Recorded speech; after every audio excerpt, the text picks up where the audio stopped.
Hello and welcome to Transformative Travel. I'm your host, Gary White, and with me today, as usual, is my cohort, wife, co-host, Elyn Aviva. Hi, Elyn. Hi. It's been a long time since we have done one of these. In the meantime, we have moved to Syndra, Portugal. We've written a book about Syndra, Portugal, and a lot of months have passed. But we're back and we're going to be doing more of these fairly regularly. So, the topic of the day is meeting a powerful place. So, tell us about that. Well, quite recently, we gave a talk to the International Women in Portugal group about powerful places and magical Sintra. And it was so clear from their responses to the conversation and the questions they asked and the stories they shared that what's really central to begin with is to know about meeting powerful places. Now, this expression of meeting powerful places was given to us by a new friend of ours named Elyn and Gary, who is in Ireland. And we are planning to walk Bridget's Way pilgrimage in September in Ireland. And she has connected with me and has offered to be of help. And she said, I'm going to think about places that I want you to meet. And I thought, meet? What a wonderful way to describe it. It's such an all-encompassing expression of what we talk about in our Powerful Places guidebook series, that there are ways to interact with places, that you don't simply go to somewhere and sort of go hello, goodbye, and walk through it, or not even say hello, goodbye, but that powerful places and sacred sites are opportunities to have an interactive experience. Now, this does require opening up to the idea that places are something you can meet, that they're not just inanimate objects. And from our experiences and from the experiences of people who were in this talk, there's so many stories to share about how places and sacred sites are not inanimate objects. They're things you have a relationship with. So with that as a starter, I guess I'll give one example that for me encapsulates it. It was in 1997 or 8, I think, and we were living in Spain, and we were traveling to Brittany, which is in northwestern France. And we came to Karnak. And in Karnak, not in Egypt, but in Brittany, there are these alignments of stones. They are standing stones. They range from maybe 3 feet to 6, 8 feet. They are in alignments of rows, sometimes 11 rows thick, and they go on for kilometers and kilometers and kilometers. There are thousands of them. And we drove down the road and we crossed over to this place, and there they were in front of us. And I just gasped. I said, Gary, stop the car. And I had to pull over to the side and stop quickly. Elyn got out and ran across the road. And there's a fence, sort of chain link fence that blocked people from entering into the space. And I just sort of hung on the fence. And I looked at them and I thought, oh, what is this? What is this? Why did people do this? What's this about? And that started me and us on a long quest to learn as much as we could about powerful places and sacred sites and how they work, how they were constructed, why. A lot isn't known, but there's an awful lot that is known, and that can be, you can study with teachers who are experts in geomancy and dowsing, and now Gary's even written a book about dowsing, which we can get to a little later. But I was just flabbergasted. And that place just sort of grabbed hold of me, and I had to know what it was. I had to know what it meant and why people had done this. And so, as I said, that started us on a quest. And ultimately, when we moved to Spain in December of 2008, where we lived for 11 years, we started traveling to sacred sites and powerful places throughout Europe, and especially the British Isles and Ireland. And writing, Gary's suggestion was to write books about it, to share these places with people so they could have a deeper experience than simply a sort of touristic drive-by. So that's where the Powerful Places guidebook started. We And have 9 of them now, I think. Yeah. The latest is on magical Syndra, where we live now in Portugal. I'll show them that. Yeah. That's the Moorish castle on top of the Serra de Sintra, which is the mountain of Sintra, which is just behind where we are. And there are wonderful and amazing places all over the mountainside and down in flat areas in front of it and behind it. Many stories of apparitions, and there are romantic palaces and fairy forests, and anyway, we'll go on. I'll talk more about that later. So one of the questions in the group was, so what's a powerful place? I mean, you keep talking about these things. What is a powerful place? And we say in the books, a powerful place is something that feels powerful. I mean, you're there and you go, ooh, this gives me chills. Maybe your hair rises on the back of your neck, or maybe you feel very peaceful, surprisingly calm, or filled with awe, or maybe you feel energized, or maybe you feel very uncomfortable. And powerful places range from natural sites like volcanoes to battlefields, to temples, to ancient trees, to boulder-covered rock faces, and to dolmens and megalithic sites that we explore in depth, to cathedrals. And cathedrals and churches and other ancient sites. And we like to think about understanding that powerful places and sacred sites exist in layers. And first layer is geology. They are in the ground or of the ground. The Serra de Sintra behind us is largely granite boulders, and they have a lot of quartz in them.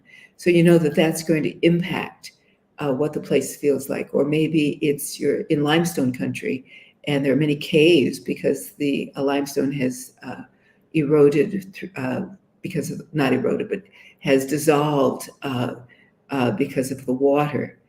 The second is the ecology or the environment. Again, at the Serra de Sintra, you have not just the boulders, but you have all of the woodland and the forest. And maybe after we show this one, Gary can show one of the slides of the fairy forest. You have the natural, and there you go. You get a sense of the boulders, the twining vines, the forest behind it. Imagine that on a full moon night. Can you bring back the layers? Okay. The third is the natural or human history of a place, as we're saying, the battlefields, or maybe the birthplace of a powerful religious leader, or the burial place of somebody important. So you have or a place where people have prayed for millennia. Yes, exactly. Yeah. And then the fourth layer is you, because all of this is about you interacting with a place. I might go somewhere, and I have many times gone someplace where I have a very different reaction than the people I'm with, or than Gary has. for example, there's a wonderful octagonal chapel on the Camino de Santiago in Spain. And I've been there 3 or 4 times. And it has this exterior walkway and it has entrances. And it's called Eonate. And the last time I went there, I started to walk in as always, and I could feel this barrier that just came up at me as I tried to walk in. And I thought, oh, that's really weird. I guess I'm not supposed to go in yet, and maybe I need to pay more attention to the place. So I walked around 3 times and tried to go in again, and I got the same thing, which was, no, don't go in. So for whatever reasons, that time I didn't go in. Gary went in, and the group we were with, everybody went in and enjoyed being in this lovely place. But for me, it wasn't the time for me to go there. Sometimes we have walked a great distance to a stone circle, somewhere in the wilderness I think once in Ireland. And we got there and we started to walk in and we went, oh, this really doesn't feel good. And why it didn't feel good, I don't know. Maybe somebody had been there before us and had sort of left their energy trash behind. I mean, I don't know. But I know you pay attention to these things. And places that might make me feel wonderful, or I might really go, oh, I just want to stay here forever. Gary might not feel the same way, or whoever you're with might not feel the same way. So it's all about you and your relationship to these many layers of experience that are in a place, and that makes a place powerful. The fault lines, the water lines that are under the ground is part of I'll call it the geology of a place. We know there's underground water, streams that flow, and fault lines, cracks in the earth that are perfectly natural. And they carry energy with them that can be measured scientifically. And that's what also influences the energy in a place. You can talk more about that. Yes, might be a good time to mention dowsing, because what we have underground we don't see, so we have to sense it in other ways. And I do this strange thing called dowsing with a dowsing rod. And when I cross a source of water, the rod will turn one direction or the other, depending on the direction the water is flowing underground. So I can sense the presence of underground water or other minerals. We can douse for different things. But that's a way of getting at the geology of a place. And when we go to sacred sites, one of the routine things I do is I always douse around the site to see what's going on there. Why did they put the site there? Why did they put that church at that spot?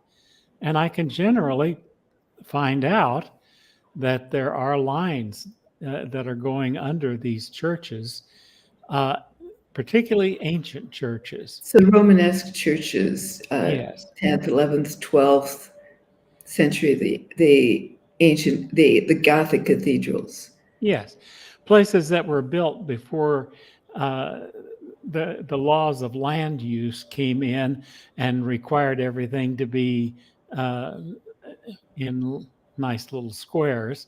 Or organized towards the parking lot. Right. People just walked out on the land and sensed where something ought to be. And they put the church there. And I'll just clarify, not just anybody would walk on the land, but you had specialists in those days too, exactly, who were master builders, who would using their knowledge and expertise, would figure out the best place to locate a building, especially religious buildings, but also houses, homes where people live. Yeah, and as Gary is saying, I mean, these things are, people have known how to sense water or use a dowsing rod, like a Y-shaped thing that would go down. They've known this for millennia all over the world, because they've had to be able to find water in order to survive. And people teach this today, and you can learn how to determine how deep the water is and how wide it is, and as Gary's saying, which way it's flowing, and so forth. And a number of the teachers who we've worked with actually have methods of working with energies that might not be maximally health beneficial if it's under your house, and ways to alleviate some of what they call geopathic stress. But that's a whole different topic, way beyond the introduction that we want to talk about today. So I hope by this point you have an understanding of what a powerful place could be and is, and the many layers of what makes the place powerful, with you as an interactive participant in all of this. Then the next thing to say, I think, in terms of experiencing and meeting a powerful place, is that, as we were saying, it's not like a drive-by. It's not a touristic, oh, I'll check that off my list. It's about being present. And we like to use the analogy of, if you have a neighbor next door, you don't walk into their house. You knock, you introduce yourself. You say, hi, I'm so-and-so, and I'd like to meet you, and maybe even being present. Maybe you've moved into a new neighborhood and you want to meet your neighbors, and you bring some homemade cookies or something, I don't know. But you don't just barge in, and that's rude. And similarly, when you're at a sacred site or a powerful place, you don't just barge in. You take time to be present to the place, to introduce yourself to it, and to let it. You have you have a little an acronym called blessing. Blessing. Mm-hmm. And you can make up your own. It's basically about being present. So say you're going to a stone circle, a megalithic site, or a dolmen, which is like they look like a stone tabletop, or Stonehenge, even though it's crowded, or wherever. So, or a tree in the forest that really draws you. And the first thing you do is you breathe. You take time to be present and to come into yourself and to slow down and to just be there. And you breathe. And you breathe however long you need to breathe consciously, to be aware of your breath. Perhaps you count it. You breathe out more than you breathe in. And that sets up a relaxation effect in your system. So you breathe. And then you look and you listen. And you look at what you've come to see. You listen. What do you hear? What might be there? You kind of get a sense of it. You establish your location. So you need to know, are you facing north or south or east or west? What's your relationship to above and below?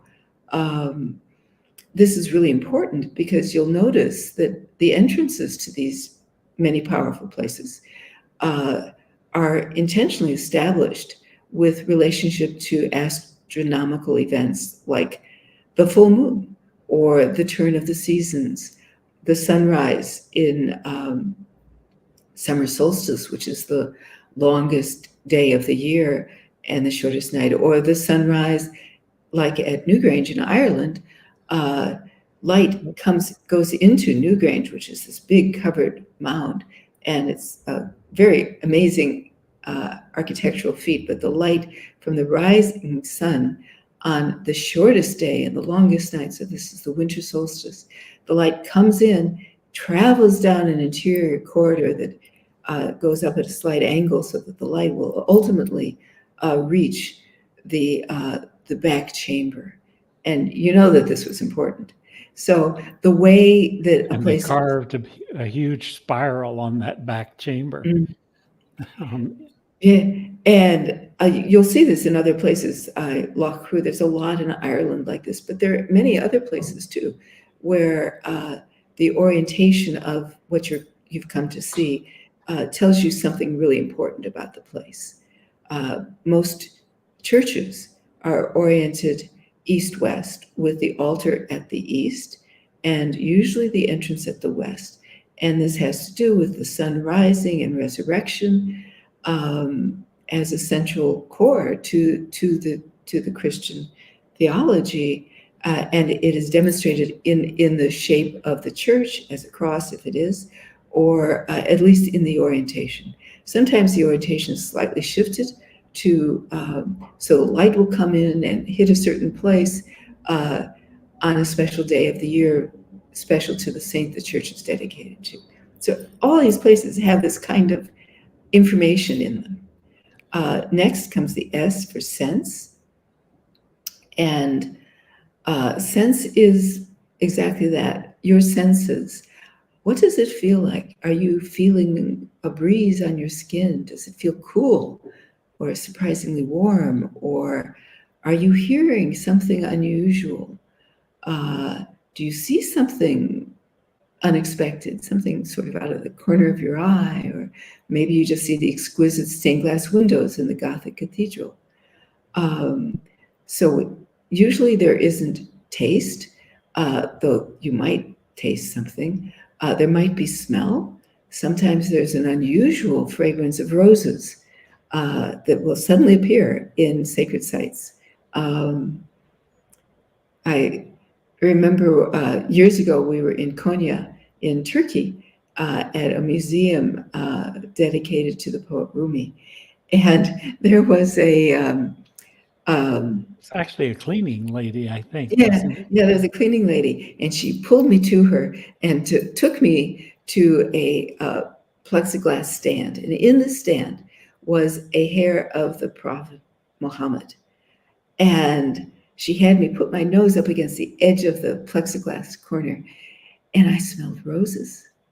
And she nodded, yes, because this was something sacred, and this fragrance let us know that this was a very holy, holy item. Now, Maybe she had sprayed the roses. I don't Who think she knows? did, but I don't know. But when we were talking about this at the women's group, somebody else said, "Oh, I've smelled that too," and so be aware of senses. And do you want to put back up for the last two? Yes. Okay. Intention. State your intention to be respectful, to get to know the place, to be grateful, to treat it properly, to learn what you can. It's your intention. And then the final G in blessing is to give gratitude. Gratitude for this place, gratitude for the experience, gratitude for the opportunity to meet a powerful place and have a relationship with it. Okay. It's often the case that going to a sacred place or a powerful place numerous times, you'll have different experiences. You can deepen into the relationship you have. And it can also depend on the cycle of the moon, as well as the sun. So if you go to a place like the fairy forest in Syndra, if you go there on a full moon, well, we've heard stories about experiences people have there that are pretty astounding. And that's one thing, because the energy is different. You know that the tides are different during a full moon. And if you go to a place in winter, it will have a different feel than in summer. Or if you go to a place during the important Cross-quarter days. cross quarter days, thank you, Annie. that can also be informative. Hmm. So all of those things influence the relationship that you are building uh, with this place, just like with a friend whom you first meet and then get to know better. And I guess I would summarize that by saying all of these things on the list of blessing are a matter of taking time and getting yourself in a place to really sense what's there. And that's something that takes some time and takes some intention, and breathing, looking and listening. All of these things are a matter of taking the time to really become a part of a place. We were taught when we go to a sacred site, uh, say a church, we put our hand on the door, on the side of the door, and get our energy at one with the place itself, and really sense into that, and then step over and enter the place. Yes, that's right. And you're stepping over what's called a limen, the threshold. And related to that is the idea of liminality, which is you're moving from one space to another. You're moving from maybe the worldly to the sacred, um, from outside to inside. And we think of many years ago, there was this tradition of carrying the bride over the threshold into the new home. Well, that's the same idea of this threshold. And there are old country habits we've been told about in Brittany where you would do that before you'd enter someone's home. You would be very conscious, not just sacred sites, but their home. There is a big threshold stone in these old stone farmhouses, and you would pause before entering in.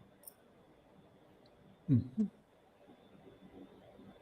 I'm also remembered of something relevant that's to what you were saying, honey, which is we were told by one of our teachers to go visit a church. I Yes. don't remember. I'll say Santa Maria. It was in a in town Spain. in Catalonia. Yeah. Yeah, and our teacher said, "Oh, it's exquisite. You just really need to go there." So we went, and we got there, and just before we got there, We were in not the first ones there.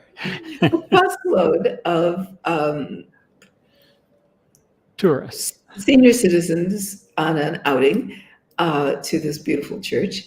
The bus stopped, the doors open, this gaggle of people came out, talking loud, busy and buzzy, and they walked up the steps and into the church before we could get in. And they walked around. I mean, we followed them sort of in their wake, and like the wake of a big, ship going through the waters. And we walked in, and they walked through in about 15 minutes and kind of looked at a few things and kind of talked to each other and kind of weren't impressed and left. And we just sat there and we went, what was that? And we sat there and we tried to then be present to the place. We And thought, there's nothing here. no, it was like, why did our friend Fran say we had to go there and experience it? I mean, it was just nothing. And we thought, okay, well, we trust Fran. So we left. We went to lunch. We went to lunch, sat down, had a nice lunch. Yeah. And then we Came went back back. an hour or so later. It was a completely different place. Yeah. Yeah. We entered a place that was utterly different than it had been before. The energy of that group had cleared itself out of that space, and we then could really sense what was there. Yeah. Yeah. it got me thinking about how well these well, this was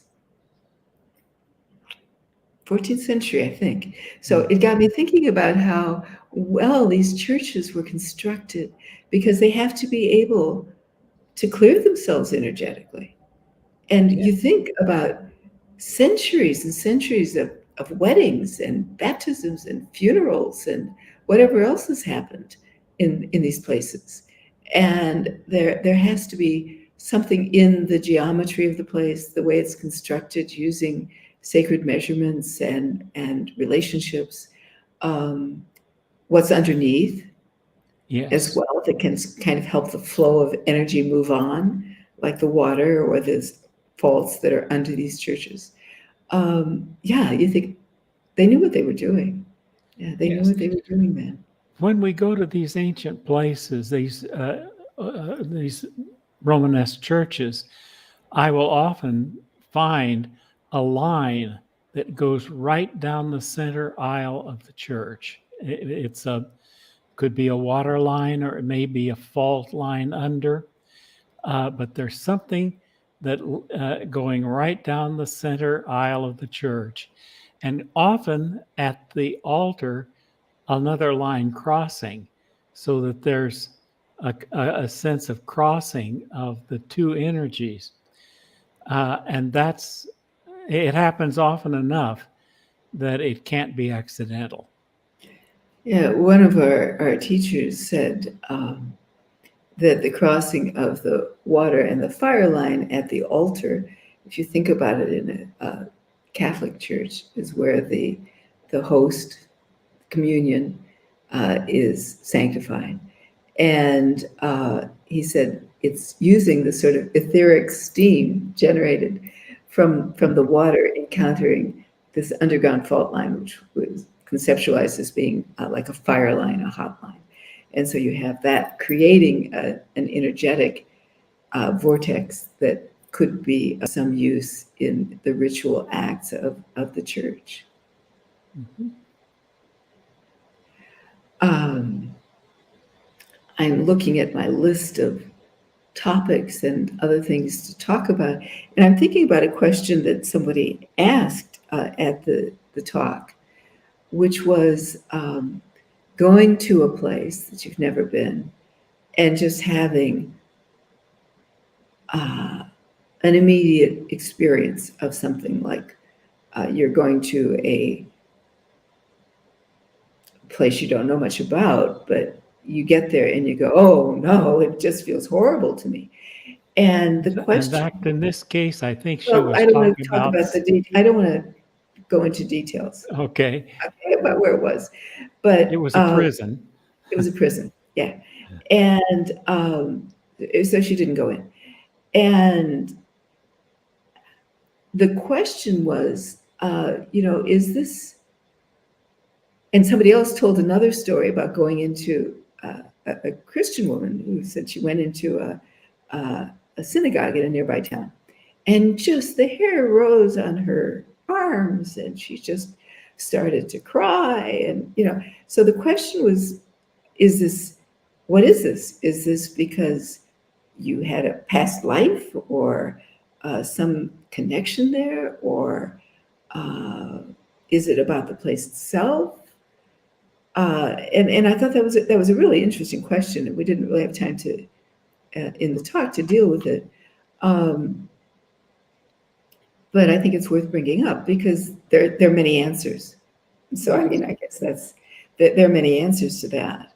Sometimes the energy is so powerful that it will hit you even if you haven't prepared yourself. But if you have prepared yourself, you almost always sense some energy of one sort or another in a sacred site. Mm-hmm. Mm-hmm. The woman who walked into the synagogue was thinking, well, I mean, nobody around her had that reaction. So she said, well, maybe if she checked her genealogy, she'd find out there were Jewish ancestry. I walked into my ancestry is Jewish, and even though I wasn't raised Jewish, And I walked into a synagogue that was under renovations in Turkey, in Istanbul. And it wasn't pretty. I mean, it was being renovated. And I walked in and I just started to weep. And I thought, wow, I wonder what this is about. Why am I weeping here? I've been in some other synagogues. They were beautiful, but I didn't have that reaction. So, I mean, I don't know. As Gary's saying, sometimes there's just a lot of energy. We all react differently. Uh, it's a question of discernment. Uh, Sometimes you can ask. You can make yourself very still and say, okay, I am feeling this in this place. What's it about? Is it about me? Is it not me? Um, some of us are very sensitive to certain kinds of energy. Uh, I'll walk into a church, these old churches, and I often end up standing on a vortex and feeling sick to my stomach. And it's like, oh yeah, there's a vortex. Gary will come over and his dowsing rods will spin around. He said, yeah, you find them. I do. I mean, I don't know why. They don't feel good. And I'll get off of it as quickly as possible and probably leave the church. That doesn't mean I had a past life there. But sometimes things happen and you go, well, maybe there is some connection here that's worth pursuing. Yes, and energies change with, as we've said, with who has been there, but it also changes with time. Time of day is important. Mm-hmm. Time of the month is important. The lunar cycle is important. Time of the year is important. All of these things have an impact on the energy of places. And you change too. So, maybe you're having a bad day, or maybe you've just broken up with your partner, or something awful's happened in your life, and you're just open and you're raw and wide open. And the energies can just hit you. Or the energies are so strong in some places and have been so, I want to say, not magnified, but enhanced by people praying at certain shrines, like in Fatima or Lourdes, or certain really powerful sacred sites, where that often are related to apparitions of the Virgin Mary, and to water, to springs and healing water and miracles that happen. And people have come there and prayed for blessing, or prayed for healing, or prayed in gratitude. And over the centuries, that kind of energy, I think it kind of accumulates. The resonance accumulates. The energy stays there and builds and becomes more and more beautiful and powerful. So you might walk into a place like that and just feel your heart open, because you're sensing all of those prayers and that beautiful energy that is there, which is the reverse of walking into the prison and sensing all of the horrific punishment and horror that was there, and fleeing as quickly as possible, because that's also held in certain places.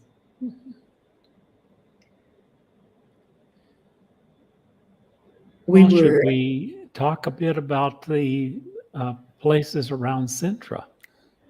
Yes, I think, let's just do very briefly.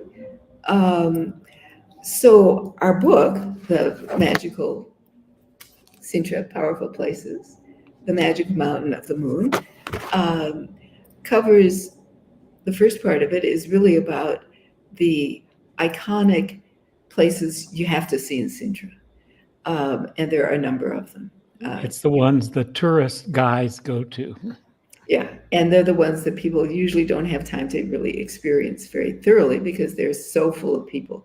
But we do give suggestions in the book. But on the mountain behind us, on Syndra Mountain, there is the 19th century confection, the Palace of Pena, and the park, and it's immense. And the palace is this Disneyland confection before Disneyland.